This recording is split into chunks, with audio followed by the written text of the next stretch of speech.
And Ghana's President Akufo Addo promises to fix the economy as he is sworn in for final term.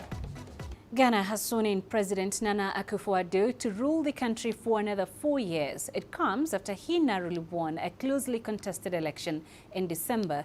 Meanwhile, the opposition candidate, John Mahama, has petitioned the Supreme Court challenging the Electoral Commission's results of the presidential race, which declared Nana Akufo Addo as winner. CGTN's Nabil Ahmed Rufai reports from Accra. 15 heads of state arrived in Ghana for the inauguration of President Akufo Addo. The ceremony was for the first time held at the forecourt of Ghana's parliament in Accra instead of the usual Independence Square. President Akufo Addo will steer the affairs of government until 2024. He has a huge task of bringing Ghana's economy back on track after suffering a major setback due to the coronavirus pandemic. The arrival of COVID-19 drove home the lesson to all of us that we have to be self-reliant.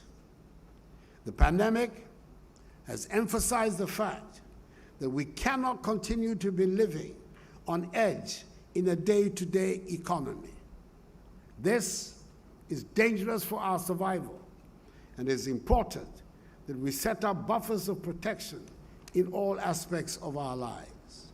President Akufo Addo's first term in office from 2017 to 2020 saw the implementation of his flagship program, Free Senior High School, and other key infrastructure developments in health and transport.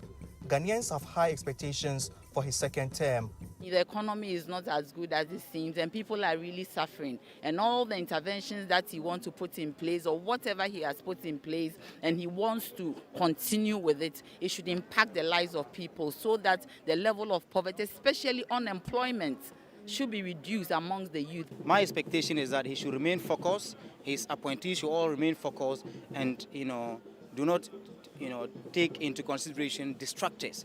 Of course, in every country there are people who wouldn't want to see the country go forward. So they should remain resolute, they should remain focused and be determined to continue to do what they intend to do. But that won't be easy. While Nana Akufo Addo heads the executive arm of government, he faces a legislature led by an opposition member of the National Democratic Congress, Speaker Alban Bagbin. And while the president's new patriotic party currently has no clear majority, some of the parliamentary polls are being contested in court. If the opposition does win control of the House, that will make it difficult for President Akufo Addo to get his policies passed.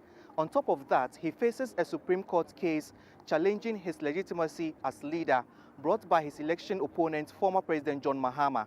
Akufo Addo's second term may prove far more challenging than his first. Nabil Ahmed Rufai, CGTN, Accra, Ghana.